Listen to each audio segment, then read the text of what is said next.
I did not think I would be making one of these videos so soon. But y'all, if we all know that AI is coming and she's coming fast. But tell me why I just got out of a meeting at my job and basically they introduced a new AI bot who's going to be like responding to prospects and basically doing like 45% of our workload for us, which sounds great in hindsight.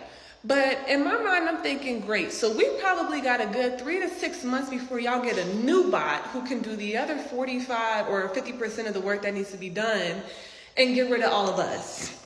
So all I'm saying is y'all need to find you a field that's useful and stable, and you need to do it fast, because if this is already starting to happen now, imagine by the end of the year, the jobs that we'll start to see get replaced by AI if they haven't already.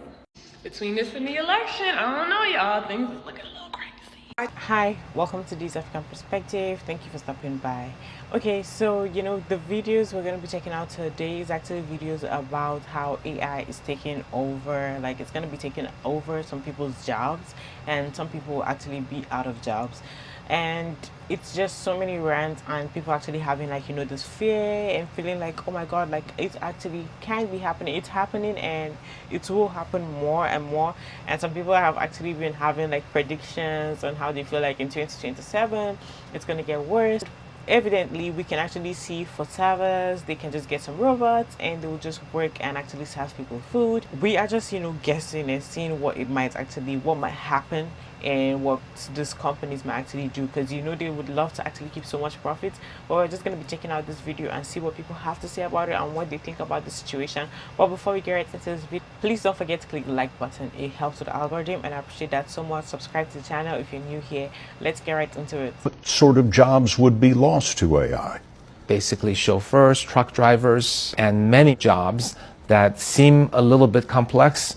Chef, waiter, a lot of things will become automated. We'll have automated stores, automated restaurants, and altogether in 15 years, that's going to displace about 40% of jobs in the world.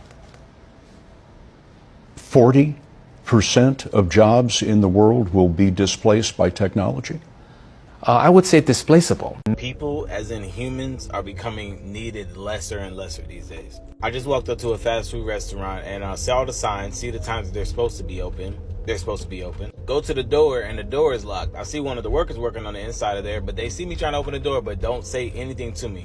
I proceed to let it go ahead and get into, my car so I can go through the drive-thru. Get to the drive-thru and it's just like, waiting, one, robot thing, waiting to take your order. So I'm thinking that once I say, yes, I'm ready for them to take my order, that a human's gonna pop up. No, my whole order was actually taken by a robot. It was taken by AI or some shit. The only human interaction that I had was at the end when I paid for my shit. It might seem small, but honestly, it starts there. It really does start there. My career as an executive assistant, I feel like for a long time has been being taken over by machine learning, by AI. It's just a thing. Like it's just inevitable at this point. I don't want to be replaced. I mean, I don't want anybody else to be replaced. At least not in my lifetime. So, what we gonna do about it, y'all? I'm so tired of hearing this. AI will not replace humans in marketing. You want to know what AI really lacks? Creativity. It's using a big data set to determine what you should know. Where's the creativity in that? Doing what everyone else is doing isn't going to help you become an amazing marketer. Doing what others have not dared to do before is what's going to make you an amazing marketer. We gave away Uber Safe for free when other people were charging $100 a month. That helped build a 9-figure plus revenue business. AI couldn't tell us to do that. It wasn't done before in our space. Through experimentation, testing, and creativity, that is how you are going to do a really amazing job with your marketing. Don't just focus all your attention to AI. Don't think that it's going to replace everything that you can do. Believe in yourself. So, common AI misconception. AI is not real. AI is not a person. It's not some Terminator figure or some godlike superintelligence. Or at least not yet. AI is just a conglomeration of code and neural networks coded by humans to output a response. It's just code. Soulless, meaningless code. It does not have the capacity to love or hate humanity. The real issue, or the real realistic issue, is how humanity is going to use it. And if you're interested in learning how AI will affect humanity in the next upcoming years, I am making a series, so you should follow me. Yeah! What jobs are we gonna have once AI and robots take them all away from us? You guys have been raising some valid concerns in the comments. How is all this gonna affect you? So first remember that when we implement all these robots, labor is going to be super duper cheap. It's going to plummet in cost. And this is going to allow for products to become cheaper all around. Now, the first companies that utilize these robots are going to see massive profits. And I agree with you all. They're not going to share it with us, and they definitely ain't going to share it with the robots. But think about it. There are many other factors at play here, and they're all going to converge in the near future and change and evolve our economy. Throughout all of human history, humans have been the ones driving the economy. We were the ones who made things happen and held companies accountable for their actions. We demanded more pay. We demanded fairer work conditions. We also formed unions, and this is what helped us as humans live and have higher wages. Now, with all that out of the picture, though, where does that leave us? When you can print laborers like paper, right? You can print many robots as you want to as a company and have exponential increases in production with almost no cost. We have to slowly stray away from this old traditional way of economics of companies giving employees wages. That is no longer going to hold in the future when anybody can have employees. In other words, even the common person is going to be able to deploy their own robot employees out into the workforce and generate their own profits for them. So with all this cheap labor, almost free labor, this is going to cause lots of costs of items to go down all across the board, from transportation to housing to healthcare. What this means is that we can decrease the cost of living itself. The things we do today are going to be dirt cheap in the near future. Things like electric cars, self-driving cars. Why would you want to own a car in the future when you can just share it with others? It's self-driving, it does what it needs to, right? You can have robots use it over and over, do anything for you. So you would actually erase your car bill. You would also erase your insurance bill, because in the future, cars are going to be accessible to anybody, anytime.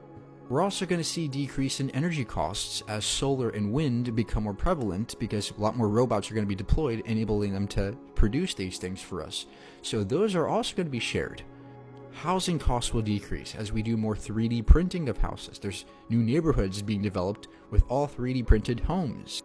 Education costs will be very low because of things like GPT-4o, where you can literally just, have an AI teach you things. Your AI tutor. Healthcare costs will decrease as doctors are replaced with AI. So yes, unemployment will gradually increase as our jobs get taken away, but there will be also at the same time slow decrease in cost of living enabled by this technology. So what this means in the next 5, 6, 7 years, we're going to see a slow uptick in 4-day work weeks, then 3-day work weeks, then 2-day work weeks.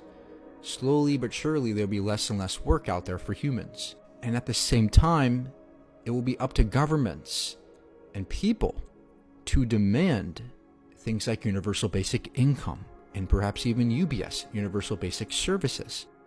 Because as the cost of things around us get cheaper and more accessible and more abundant, it will be easier for governments to get involved and be able to share and redistribute these profits across everybody. And once AI and robotics are able to fully automate everything in the economy end to end, we will see the establishment of decentralized autonomous organizations. Once humans are fully out of the picture, companies will be fully decentralized and every person will have a stake in the total economy. Every human being will have ownership, a tiny stake in the total economy. We'll get to the point where we just see money as just numbers on a screen. Right? Just that we used to exchange with. Just like we see in today's strategy games, right? Or RPG games. You just deploy your characters out, they mine the fields, they do the things for you, then you have the numbers on your screen. We're talking about total economic evolution, right? This will be a global phenomenon. So as humans stray away from this money thing as being some kind of, survival mechanism, and now it's just a number on a screen, now humans will be freed up to do things they truly love to do. And we may have jobs still. We just don't know what they'll be like, because 200 years ago, most people were farmers.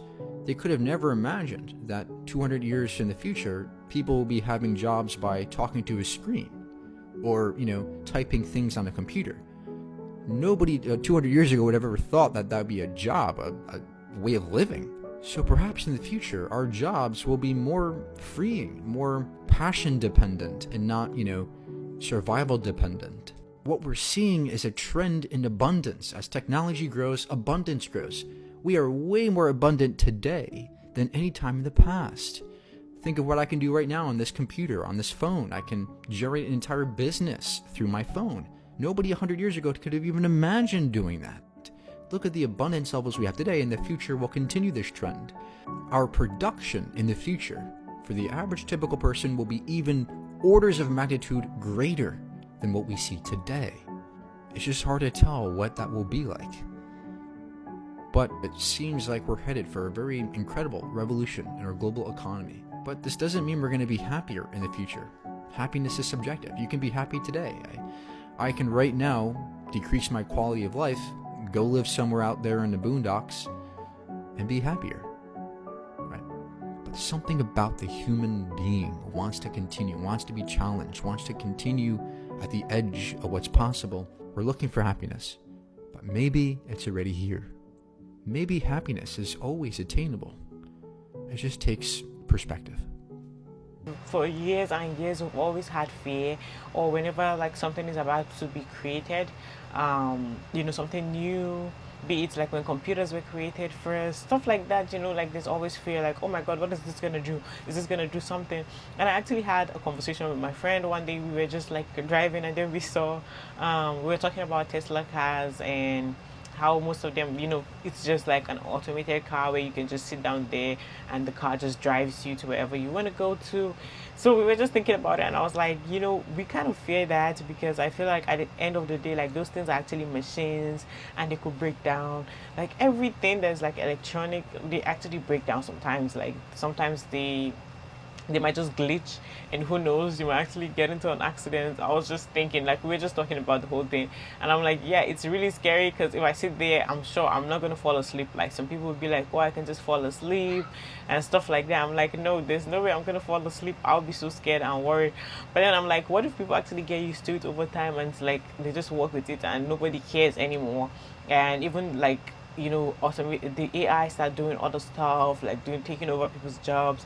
But I was wondering also, like, what are we going to do with it? I'm sure things that we are actually complaining about and getting so scared of right now and worried about what they could do, eventually we are going to get so used to them.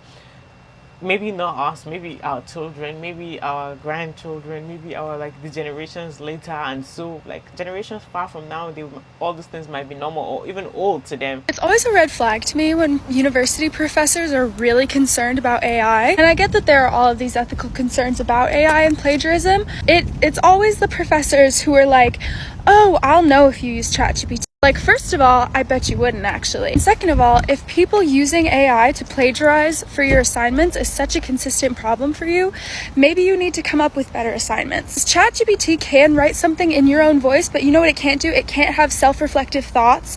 It can't have new ideas. If all of your assignments are just recompiling information that already exists, maybe you're not actually creating assignments that help students learn. I have a theory that if your job is in this book by Richard Scarry, you're not going to get replaced by AI. Let's see how it goes. Airplane pilot, you're safe. Dentist, you're safe. Doctor, you're safe. Eye doctor, safe. Dressmaker, yep, you're safe. Beauty parlor, you're safe. Real estate office, there's going to be some disruption. You're kind of safe for a short period of time. Street cleaner, you're safe. Dancing school, you're safe. Music teacher, you're safe. If you're working on these pipes and things under here, like this fox is doing, you are safe. This is a very safe job. Lamppost, that's not really a job. Chemist, prescriptions, you're safe. Someone talking on the phone, well, I don't know. That's not a job, really. I don't think that's just someone talking on a phone. Ditch digger, you're safe. Jackhammer, you're safe. Taxi, we'll just call it, drivers, yeah, that's not going to go away. Even like autonomous vehicles, that's not happening. So you're safe. Car salesman, unfortunately, for a while you're safe. It's not forever. AI is not going to do that, but yeah, you're safe for the short term. Delivery, yeah, people want to have food delivered, and on bikes, electric bikes probably. Laundress, yeah, you're safe. Fire station, yep, you're safe. Window washer, safe. Barbershop, safe. Hardware store, you're safe.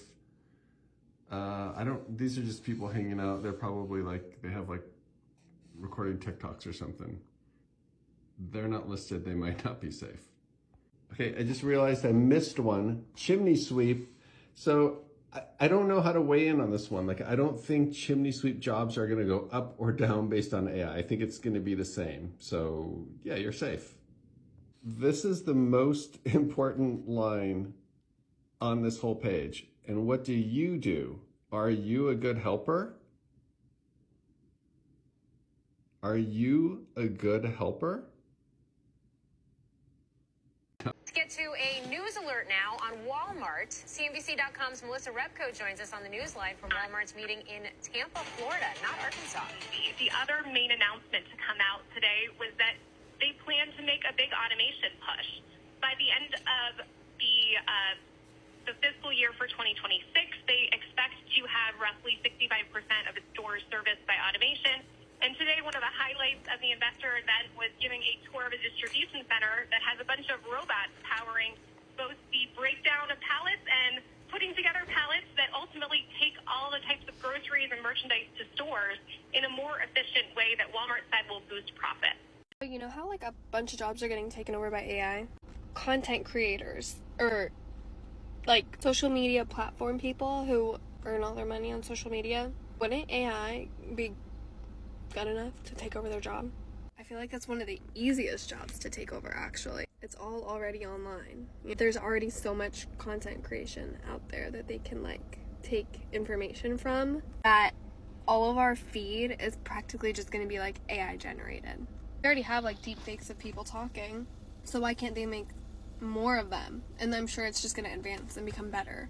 You can tell right now when it's like fake or not, but I'm sure it'll be better soon. Isn't it crazy when artists were worried that AI would take over their jobs, and literally every single person on this planet was saying that it wouldn't? Well, I guess I need to stop trusting my lying eyes, because hear it for yourself. Some creative jobs maybe will go away, but maybe they shouldn't have been there in the first place. You know, if the content that comes out of it is not very high quality. If you don't know who this is Mira Murati, who is the Chief Technology Officer at OpenAI. So this is a top dog telling you yourself that some creative jobs just probably shouldn't exist in the first place.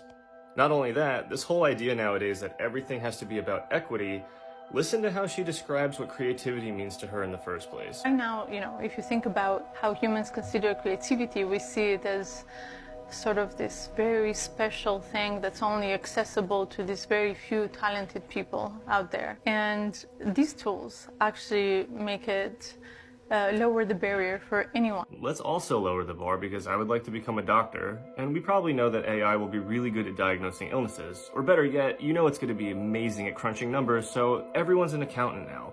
Do you see how this logic doesn't apply to other things? It's always creative jobs that are being affected, and if people say, oh, they're not important, why don't we use AI to go after the hard tasks and let other people enjoy creativity on their own? Not everything needs to be replaced by a computer program, so I have to work a monotonous corporate job instead. Here's the kicker. She also was asked about how other jobs are going to be replaced by AI, and this is what she had to say. A lot of jobs that people are worried about, that they think are at risk. What's your view on job displacement?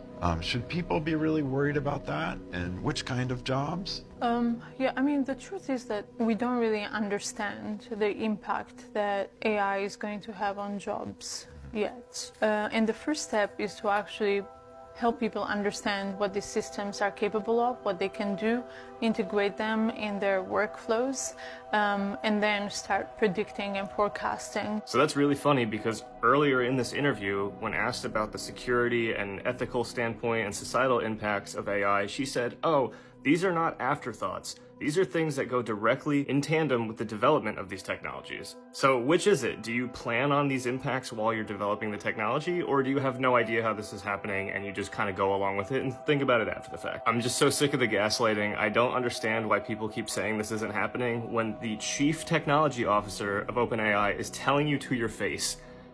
Here are the first jobs that AI will replace. Is yours one of them?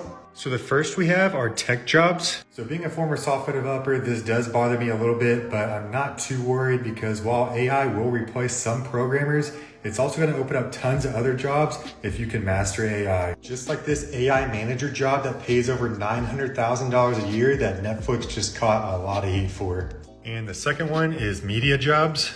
I think this one's pretty self-explanatory with how good chatbots are coming along. You can see this Redditor lost all his content writing contracts, unfortunately. And it's one of the big reasons we have the current Writers Guild strike going on right now. And the next one we have are teaching jobs. I was kind of surprised to see this job on there until I saw this article. So apparently next semester, Harvard is actually going to use a chatbot to teach one of its computer science classes.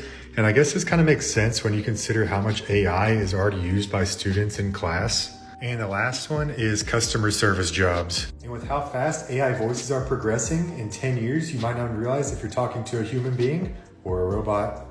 Am I even real? We've got to find a way around it because we need money. I mean, technically, we need to work to get money according to how the whole world is set up right now. You need to actually get money to pay for stuff. So who's gonna, if all the jobs are being taken, how are we gonna get money to actually go and purchase stuff? I don't know how that's gonna happen, but I feel like people who work in robotics and, you know, fix the robots and stuff like that, that's actually a good career for people to go into. Like, you know, go into any career that actually helps, like that you can work with the AI and, you know, help with the machine learning, you know, repair, fix it when there's an issue or anything. You're gonna be making a lot of money soon because it's gonna be everywhere. But I also know that a lot of these companies will be so happy about the situation. I'm telling you, like, they will be so happy as long as it can take over. They might spend the upfront cost for it might actually be a lot. You trying to purchase any, you know, AI to, you know, help you with work and get rid of your employees. Yes, it's gonna cost much upfront, but eventually long term it will not cost them as much. It will be saving them money because now they will not have to be paying people to do that. I understand how AI could take 95% of jobs because the... She goes on to say that if AI is owned by companies and AI is doing all the work, then who will have money to buy things? Because AI will have all the money. Nobody will have jobs. I see three basic answers to this. The first is that AI, or the people controlling the AI, just don't need most of humanity, and things just don't work out well for us. That sounds bad, but just because you don't foresee a good end to some trend doesn't mean that trend isn't occurring. If I were falling out of a plane without a parachute, I could say, I don't see how this is going to end well for me. And I would be right, but that doesn't mean I'm going to be safe. For the second possibility, we have an example in free-to-play games like League of Legends or Fortnite. These games are free for people to play if they want to play for free. There's no real cost to the company to add one additional player. In fact, it's a negative cost. That is, one additional player, even if the player isn't going to spend any money, makes the game better because that player is going to be social proof for other people. This game is fun to play. You should play it. I'm playing it.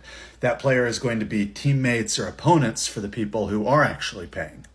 And some players will just choose to buy cosmetic options that don't really affect the game, but just make their player look different or cool or impress other players. So if a few people have money and everyone else doesn't, maybe the world will move to a free-to-play model. You could imagine that as a grocery store giving out most food for free just to establish itself as the spot to go to get food. And maybe it doesn't really cost the grocery store that much if robot farmers are growing all the crops and harvesting them and managing the store and so on. And the grocery store would sell a small selection of incredibly expensive items so that the few people who actually had money could go to the place where everyone goes to get food and buy those expensive items to impress people and kind of validate themselves as being rich. I'm so rich I can afford the gold-plated lobster from Grocery Co. or whatever. It's the same effect that free-to-play games use right now, but might apply to more physical goods and services in the future if artificial intelligence could manufacture those goods and services cheaply. The third possibility is things like taxes and government benefits. About 40% of the population today is on some form of government benefit. And that could be programs like Social Security, Medicare, Medicaid, or the SNAP program, supplemental assistance to help buy food or pay rent and so on. We could imagine that artificial intelligence will make a few companies and a few people, the owners of those companies, extremely rich. And so we could just tax those super rich people and use them to provide services like these, but to a greater extent, to provide for most of the population in the AI future. People who have viewed my channel before know that I am a supporter and advocate for capitalism, so they may be surprised to hear me suggest ideas which seem antithetical to capitalism. But that's because I think in the future, where artificial intelligence is doing all or almost all of the work, our notions of economic systems will no longer be a good fit for our reality. Capitalism won't really apply if you are just unable to compete on an open market with a completely automated system that's smarter than you, faster than you, never needs to rest, can replicate itself, and so on. Humans will just not have enough natural ability to meaningfully compete with artificial intelligence. And likewise, a socialism model where workers own the means of production, that won't make any sense in an artificial intelligence future either, because the people will not be the workers. The workers will be the automated systems that produce the goods and services. Of the three futures that I laid out, the one I favor most is the government services model, or a version of it. I'd prefer it if we taxed the AI systems and then distributed the proceeds from that tax evenly to all the humans in the world. And then people could use that money as they see fit. I think artificial intelligence is a real concern for the future. So I'm curious to know if you have thoughts. Will AI take your job? No. What do you do for work? I'm a PR consultant. Do you mostly work behind a computer? I do. Do you think your job can be automated to something that is trained on exactly the data you have on your job? No, because my specialty is working with people, and actually I do a lot of writing that is supposed to be, sensible to the kind of client or the kind of work I'm doing. So while the AI could possibly generate a bunch of text, it won't be specific to that. The nuances won't be there. So that's a common misconception. Actually, the AI can be trained exactly the nuance you want it to be trained in with its exact specific data sets you want it to be trained on. Mm-hmm. So it could be a specialist in your field. For example, we have Doctor AIs that came out last week, which is the same level as an A student doctor in medical school. Sure, but that would be way too expensive. Having AI... It's completely free. No. Like, if you want to set up AI to, learn every detail about a certain client, you have to have it programmed for every different client differently. Yeah, and actually that's very simple and very easy to do. It's very cheap as well. And earliest prediction is 18 months from now, 95% of jobs are going to be gone because of AI. And that's the trajectory we're on right now by the AI specialists. If that's the case, I'll go find myself a new job then. Advocate for UBI because in about 2 years to 6 years maximum, 95% of jobs will most likely be replaced by AI, AGI, or ASI. We're basically in the industrial revolution, and people don't know tractors are coming. So are you pro AI or? It's not anti or pro. It's just the reality that's about to happen. This is scary. Let me explain what you're looking at. So you might know that a popular verification method, especially on Reddit, is to post a selfie or picture of yourself holding up, a piece of paper that says this is your account. But this one here is AI generated. It was created using Stable Diffusion, and it easily could have fooled most people. It looks realistic. You've got the paper, you can see her fingers holding it, handwriting, all of that. And it basically means that proof of identity can now easily be faked. There's a lot of big issues that can come out of this, especially when it comes to impersonation, fraud, etc. You have to be extra careful now, and we definitely need new methods of verifying identity and such things. Maybe we can say we actually have creativity as something that is different from us, for us as humans. And while we are creating stuff, we're innovating, we are becoming we're learning different things, and I guess the machine learning too can learn stuff. But maybe people, when it comes to interacting, emotions, love, kindness, maybe those things are attributes that we as humans actually possess that might be a little bit different. Anyways, guys, that's it for this video. Thank you for watching this video to the very end. I really appreciate you. Don't forget to click the like button. It helps with the algorithm, and I appreciate that so much. And also subscribe to the channel if you're new here and you're watching me for the very first time. Hit the notification bell to get notified every time I post a new video, and don't forget to leave your thoughts in the comment section down below. I'll see you on the next one. Bye.